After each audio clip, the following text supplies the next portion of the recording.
Good evening. If you're in the Bay, good afternoon. The Niners are 2-0. I'm Grant Cohn. I'm sitting in one of the coaches' booths at the Superdome. And before I stoke the flames of a quarterback controversy, which is, I know you guys want that, let's talk like positives. Why this game meant so much. The Niners played the Saints. The Saints aren't great, but you know what? It doesn't matter because if the Niners had lost this game to the Saints, it was a 5-point game. We wouldn't be giving them the excuse that they had injuries. We'd be talking about how they gave away a game they should have won. Now they're 2-0. And when the Niners start 2-0, they often go to the NFC Championship game. It seemed like this was the kind of year where the wheels could fall off the season quickly because so many guys were injured. But Jawan Jennings played through an injury today. Trent Williams played through an injury today. Christian McCaffrey played again and was, solid, healthy. They got some really gutsy performances, and of course, Mac Jones stepped up. The defense stepped up at the end. I think we got to look at this team as a potential serious contender. I mean, they're better than the Seahawks. They just won a game with their backup quarterback. This seems like a team that might have more depth than we realize. As long as Trent Williams and Christian McCaffrey are out, they just won without George Kittle. No Brandon Ayuk, no George Kittle. Defense didn't play particularly great. I mean, those were the lumps we were expecting to see. They couldn't contain Spencer Rattler. They made him look like Russell Wilson. They made Alvin Kamara look like he was 5 years younger. And yet they found a way to win. I mean, Mac Jones had his moments. The defense ended the game. Mac Jones could not end the game. As well as he played, he and the offense could not close it. The defense closed it. It was Bryce Huff, their big addition this offseason. He actually came through. You could see exactly why the Niners wanted him. So are they the best team in their division? They might be. And they're not even healthy yet. Brandon Ayuk's coming back. George Kittle's coming back. And Brock Purdy is coming back. Although he may not be the starting quarterback when he comes back. Just kidding. Or am I? No, this is a big, big start to the season. I think the Niners feel that they probably stole one last week in Seattle. Not that Seattle's better than them, but to win that game, Jake Tonjes had to make that incredible catch where I think the probability of him making that catch was like 14.8%. So I'm not saying they had a 14% chance of winning that game, but it kind of came down to that play. And if he hadn't caught the pass, it might have been. Anyway, they stole one last week. And to win a Super Bowl, you got to have games where you steal them. So they got a little lucky, and they could have gave it right back this week and said, you know what, we should have been 1-1 anyway. But they didn't. Spencer Rattler was good. Spencer Rattler was really good. I think he's a good quarterback.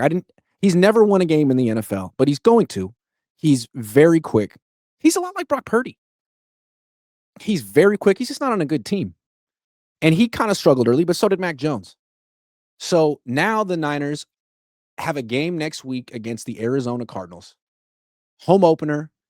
It doesn't look like Brock Purdy's going to play in that game, but one of the nice things about them winning this game is that now all of a sudden Brock Purdy doesn't have to play in that game. If you think Brock Purdy is the key to this team winning a Super Bowl, well, they can give him extra rest, and when he comes back, his toe can be a non-issue. You don't want him playing on the toe and having it make it worse, especially when his backup plays this well.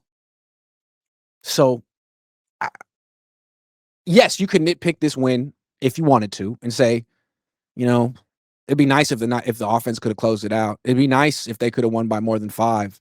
It'd be nice if they could have made a statement against the Saints. But they don't have to make a statement in mid-September. All you got to do is find a way to win because this isn't the final version of the Niners team. PrizePicks will give you $50 when you play your first $5 lineup. Win or lose, you'll get $50 for playing. Use promo code Cohn, C-O-H-N, and download the app now. This game didn't make or break the Niners season and didn't define them because this is like the B team. No starting quarterback, no starting tight end, no number 1 wide receiver, although Jawan Jennings was excellent in this game and so was Ricky Pearsall. For them to find a way to win on their second straight road game without all those guys isn't easy to do. And I think it speaks to a team that still has some pedigree, even though there's a lot of new starters. Nick Bosa's not a new starter. He knows how to close out a game. Fred Warner's not a new starter. He knows how to close out a game. Fred Warner's one of the best players I've ever seen. Like the the defense was kind of reeling. They couldn't stop the run or the pass.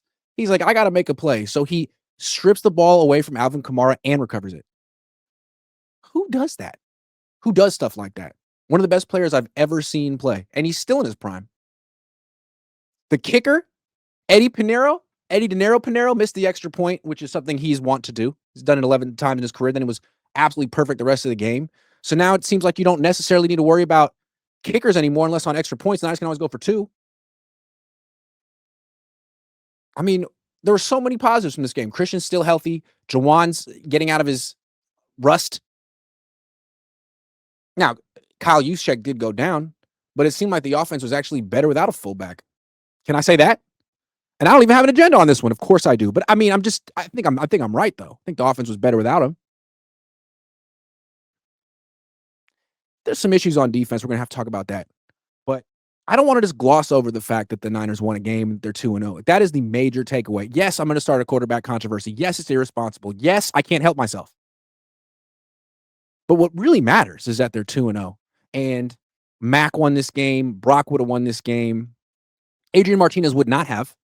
Brandon Allen would not have last year. But now the Niners, this is who they were a few years ago. Even though they've spent a lot of money on Brock, a few years ago, they had multiple quarterbacks on their team they could win with.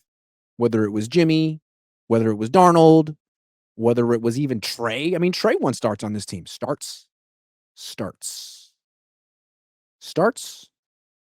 Singular? Maybe singular. The Trey Lance era feels like a long time ago, especially now that Mac Jones looks good.